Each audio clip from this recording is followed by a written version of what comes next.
दोस्तों बहुत सारे लोग स्टॉक मार्केट में आते हैं और स्टॉक मार्केट में इन्वेस्ट करने के लिए हमारे पास एक डीमैट अकाउंट होना चाहिए।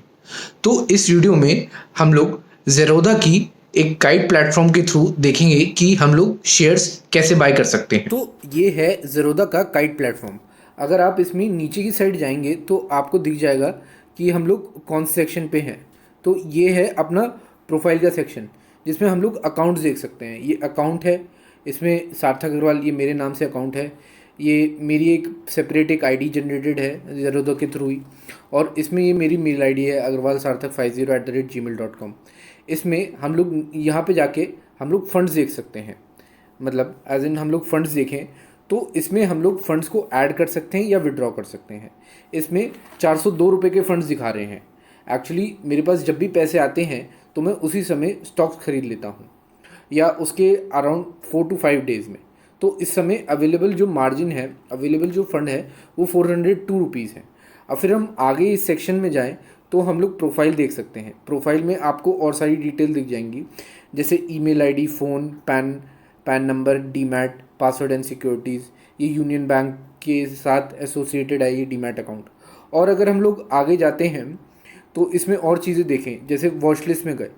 अब वॉच लिस्ट में गए और फिर नीचे चीज़ें आ जाती हैं ऑर्डर्स, और फिर यहाँ पे आ गया पोर्टफोलियो।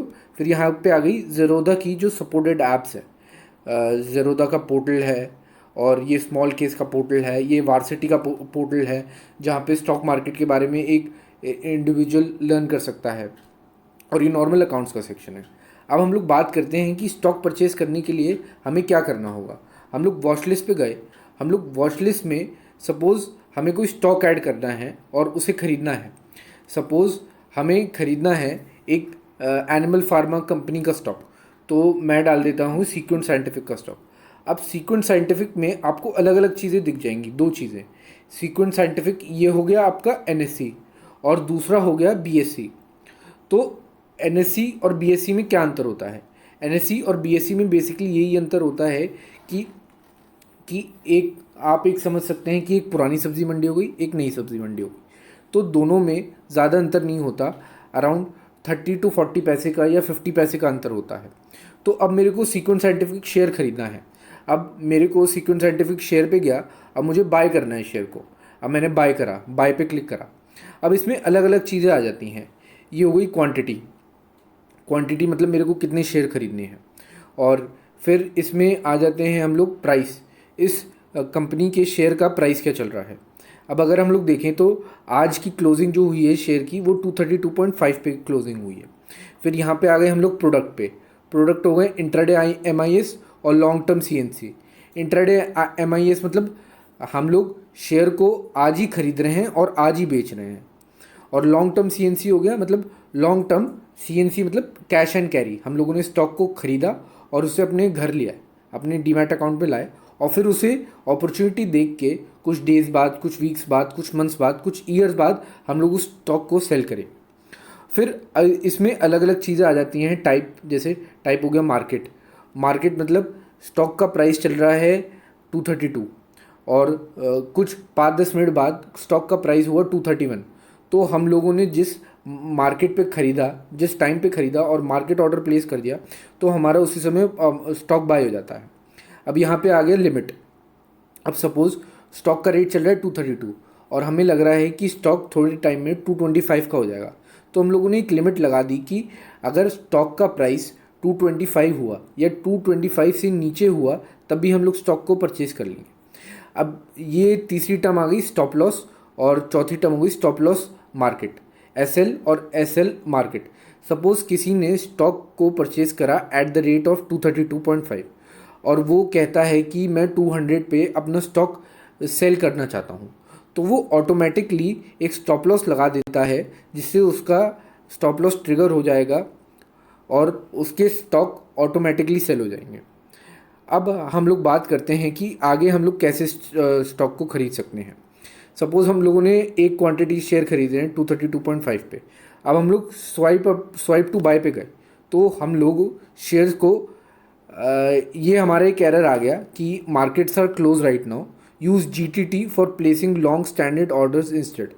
मतलब कि इस समय जब मैं ये वीडियो रिकॉर्ड कर रहा हूँ तब मार्केट क्लोज़ हो चुके हैं, क्योंकि मार्केट के ओपनिंग आवर्स रहते हैं 9:15 से 3:30 बजे तक। और अगर हमें ये स्टॉक को ख़रीदना है, सपोज़ हमें सीक्वेंट साइंटिफिक ख़रीदना है, तो हम लोग AMO पे जा सकते हैं। AMO हो गया अपना आफ्टर मार्केट ऑर्डर। तो AMO के थ्रू अगर हम लोग स्टॉक परचेज़ करें तो हम लोग यही क्वांटिटी, एक स्टॉक ख़रीदना है हमें, ये प्राइस है अपना 232.5, और लॉन्ग टर्म CNC के थ्रू हम लोग स्टॉक को ख़रीदते हैं। तो टाइप हो गया मार्केट, हम लोग मार्केट रेट पे ही ख़रीदेंगे जैसे ही कल मार्केट खुलेगा। तो स्वाइप टू बाय पे गए और ये एक ऑर्डर प्लेस हो गया अपना सीक्वेंट साइंटिफिक का। अब अगर हमें ऑर्डर्स पे देखना है कि हमारा ऑर्डर एग्जीक्यूट हुआ या नहीं, तो हम लोग कैसे देख सकते हैं? हम लोग ऑर्डर्स पे गए और हम लोग पेंडिंग देख सकते हैं कि अभी हम लोगों ने एक सीक्वेंट साइंटिफिक का एक शेयर परचेज करा है, और ये NSE के थ्रू हम लोगों ने CNC कैश एंड कैरी करा है कि हम लोगों ने स्टॉक को अपने घर पे लाए हैं और मार्केट से थ्रू परचेज करा है।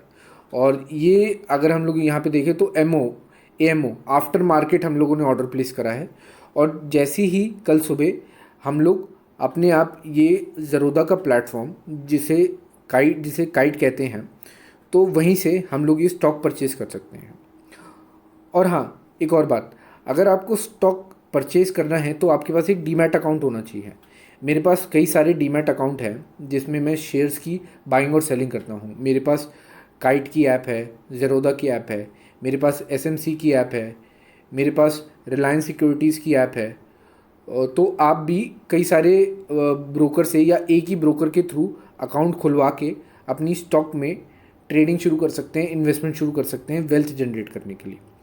और मैं एक डिस्क्रिप्शन में एक इसी का काइट का एक लिंक छोड़ दूंगा, ज़रोदा का एक लिंक छोड़ दूंगा, जिससे आप स्टॉक को परचेज़ करके आप अपनी डीमैट अकाउंट की जर्नी स्टार्ट कर सकते हैं।